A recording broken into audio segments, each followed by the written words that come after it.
Hey, what's up, everybody? It's Stephen A. Williams, president and founder of the creditrepairshop.com. Thank you for your time. Thank you for being here. We're going to have a quick session here on questions from YouTube subscribers, and these are good. I'm sorry I haven't been doing this as much as I used to, because this is like talking about exactly what people are worried about. And what I find from these questions is that when I answer them, is that this is what the majority of people had some type of either similar question or the same question. So we had from the video how to remove charge-offs fast from your account, and the individual that said when at 3 minutes and 30 seconds into the video, I said, when I said the account was going bad, what do you mean exactly by that? And basically, what I was explaining in that video was how charge-off accounts become charge-off accounts. When you don't make payments for a certain amount of months, depending on what type of account it is, the account will go into a charge-off status. Now, some people, when they'll think, okay, if I didn't start paying on that account from day one, what isn't that going to be? I mean, not from day one, from when, like from the period of time, like you missed 30 days, is that automatically a charge off? And also, they were thinking if it didn't pay for 30 days, is automatically a collection. And it's not. The charge off and the write off process is basically a legal way to take the account off of the books. You can't have investors with a company thinking that you got 1,000 accounts and then 50 of half of the accounts are not paying monthly payments on. Those would be considered non-performing accounts. Well, the way that the law is for accounting is put together so companies won't be lying to investors or even to themselves, is that at some point you need to move those non-performing accounts over off of the books. And when they do that, they put them as a charge-off or a write-off account. And for credit card companies, it usually takes about 6 months. For automobile loans, it used to take 6 months, but now I'm starting to see some, depending on what type of loan you had, either 60 days or 90 days or 6 months, just depending on what type of lender you had. And but that's when they put it into that classification. And then once it makes it there, the settlements can happen. It could be sold to a debt collector. All types of things will happen once it reached that point.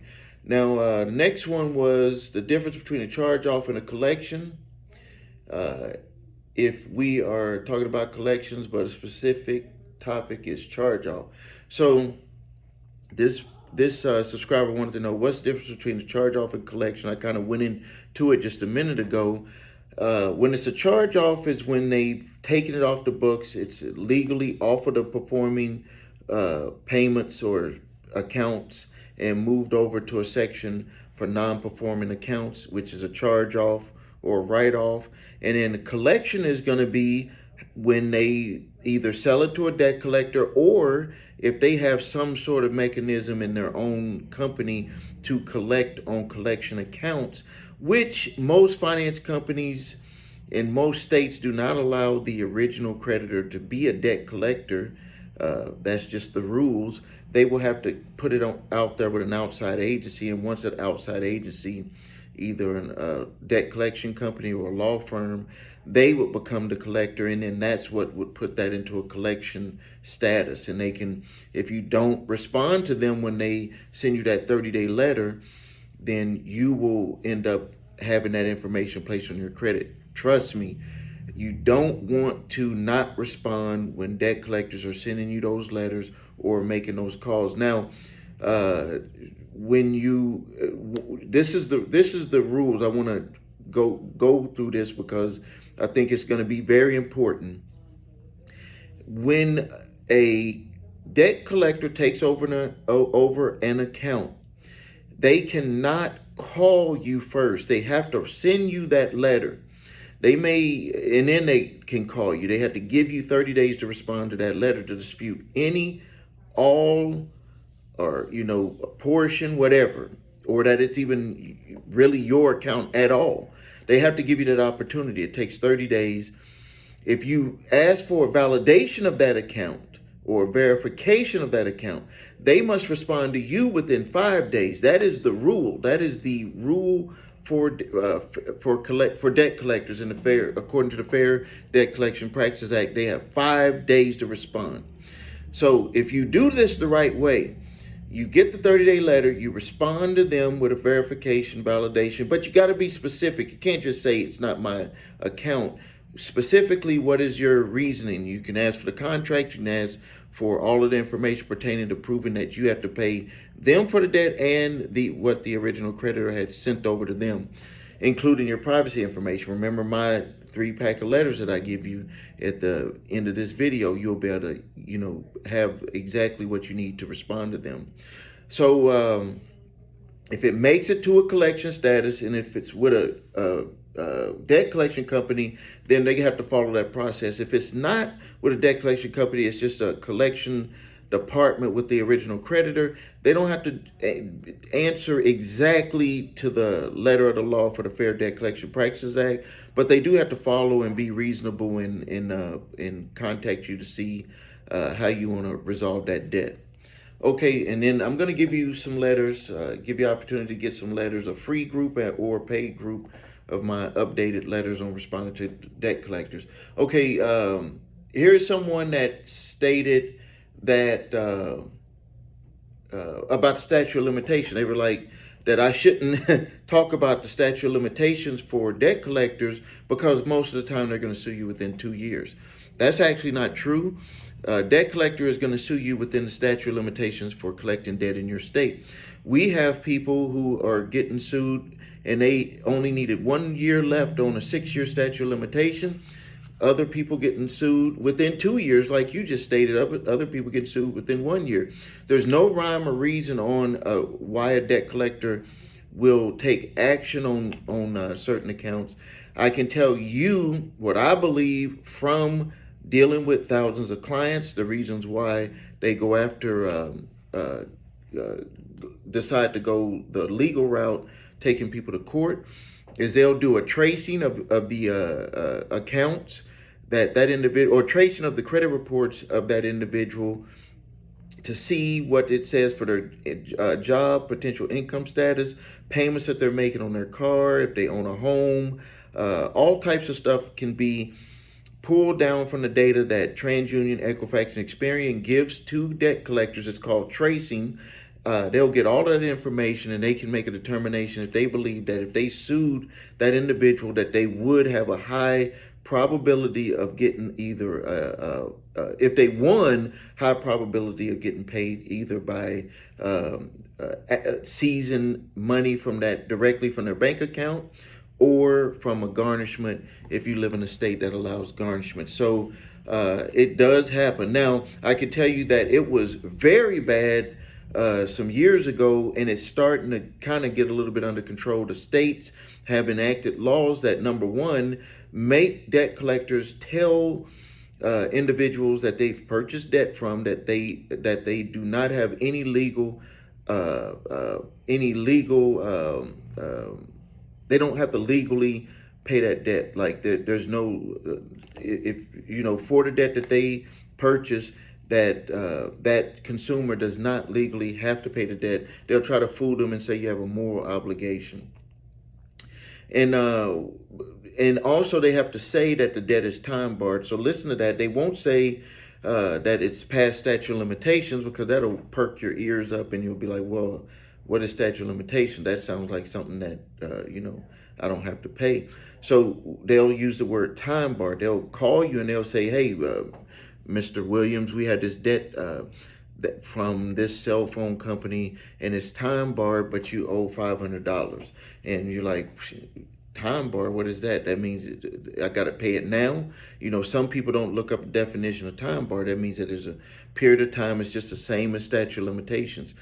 Most states, all states have actually made it laws that the debt collectors must notify you that the debt is time barred, and that in most states they cannot sue you for a time barred debt. New Jersey, New York has really taken the lead on this, where no debt that is time barred, a debt collector, no matter what you do, even if you make a mistake and reset the debt, that they cannot come after you in court for it. They can haggle you and try to, get you to pay it, but they can't legally make you pay it.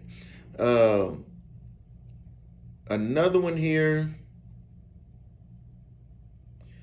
There's a lot of people having issues with debt itself. Some people had some, and this is like different groups of people. I've seeing this issue come up a lot, where they're just trying to figure out a way to actually lower their debt. Like they're like, hey, I'm sick of dealing with these debts.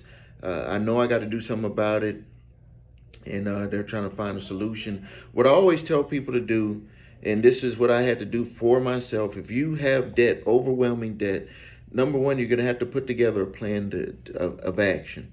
You got to figure out what's going to be the way that I can get out of this debt. The strategy that my wife and I use, we number one, gave stuff back, and then we figured out a way to settle, and for less than what we owed.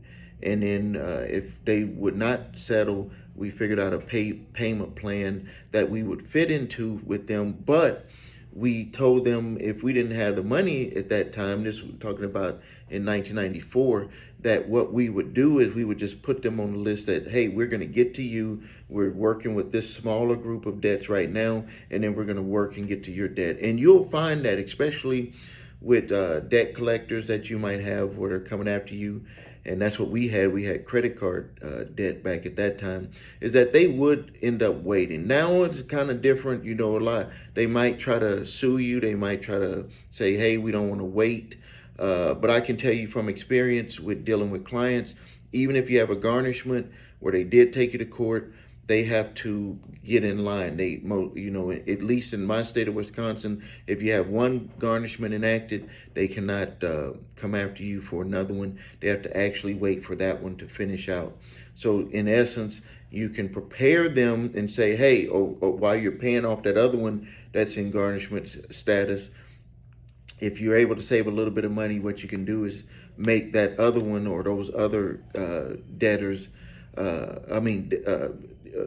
those other companies that you owe money to, you can make them offers on settling their debt for a discount. And they're pretty motivated to do it. Depending on what type of account it is, they could be pretty motivated to do it.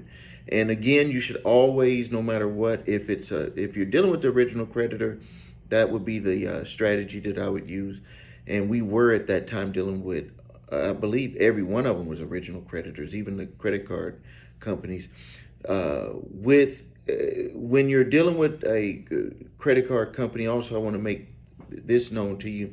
When dealing with a credit card company, they may not be able to take payments from you until it goes into a charge-off status, or do a settlement until it goes into a charge-off status. They may be able to take payments, but if it's not charged off, they can't do a settlement. So some companies might negotiate. Discover, American Express, Capital One, they handle their own collections when they sue people. So you may be able to work out something even early in the game with them. But most of the time with accounts, you're going to have to let it go into that charge-off status, that written off status, because they have to be honest and upfront with the investors for the company that they're, people, or just accountable to why these accounts were just taken off the books, and why did we give a discount on this account that owed us $10,000? Why did we settle it for $5,000? That's why it has to go through that process. Other things that you could do is you're gonna have to look at ways to increase your income. That was something that I had to do. I owned a business, so I had figured out ways to increase my income with my business. And one of the things that I had found with my business, that I had good income for my business back then. It's just that I was just spending my money in a in a bad manner. I had a lot of bad habits, and then that goes into fixing those bad habits. You got to figure out, why are you spending your money a certain way? Because no matter how much money you have, we see this a lot with people, celebrities and sports players. If you don't have good habits, even with business people, I won't take business people away from that, because I've helped a lot of business people get themselves out of debt. Usually someone who does not come from a lot of money, uh, or did not understand how money is, how you have to manage your money, will usually run into that problem. So even if you're good at making money, if you didn't have habits of saving money, good habits of managing your money, no matter how much money you make, you're going to run into that problem. So what you have to do is you have to change those habits. Why are you spending your money? Are you just blowing your money on things that you don't need? Are you going out shopping every week when you buying the same things over and over and over? You look at people, they got a tennis shoe uh, closet for all their shoes and stuff, and it's like, if you don't have that kind of money, why do that? And even some of the times with people with that kind of money, they find that they could have had that money saved or invested in something, rather than just blowing it on a whole bunch of stuff. But that's choices. And some of them are, you want to enjoy life, but you also got to just make sure that you manage your money. All right. Also, while I'm scrolling through some of these, another thing that just to make sure that you know that we had this available, there's a link below this video that also has where you can get the FICO scores. A lot of people wanted to get those FICO scores, to where they can see what the credit card companies see, mortgage companies see, and the auto dealers see. We have that link below here. You can get your true FICO scores. Let's go here. A lot of people trying to spam the site here. Okay, so let's finish out on the video here. Since we're talking about debt collectors, you can grab my 3-pack of letters that's below this video. One group is free. I have an updated one that I charge a small fee for. It's well worth it. I've made some adjustments that debt collectors are from their adjustments. So there's always going to be some new things that you got to add to it. And I decided with this one, I wanted to charge for that group of letters, just to make sure that it's just not being thrown out there to just anyone that's going to abuse the use of those letters. And also, debt collectors are, looking at these, and maybe a debt collector will buy them, maybe they won't, but at least we'll kind of have a little bit of control on those. Also, if you try to get them and it doesn't go through with the charge, call your bank, let them know the credit repair shop is approved, and then you just try to charge again, and then it'll let it go through. That's just a security feature that's starting to be more prevalent with all business right now, because I guess the banks are tired of bad charges going through, and then they give their clients their money back, and the bank is out of that money. So they're doing these extra features where if it's just something that's new that you're trying to buy, some of the times they're going to make sure that you are approving that charge, regardless if you're doing it or if we were punching it in for you. So check that out. And then if you need help with your credit, please visit us at thecreditrepairshop.com. Watch the video, What Makes Us Different, so you can see my 8-point validation process, my 2-phase settlement process. That's the way that we repair credit. We're not promising anything overnight. As a matter of fact, we legally cannot make any promises other than that we're going to work hard and do everything possible to get you to where you want to be with your credit. That's what we're going to do. If you need your credit portion scores, I just mentioned the FICO scores, and you can also get your Advantage scores at www.3scores.com. The links are below this video for those services and also other services that we do provide. Thank you for your time. This is Stephen A. Williams, President and founder of thecreditrepairshop.com.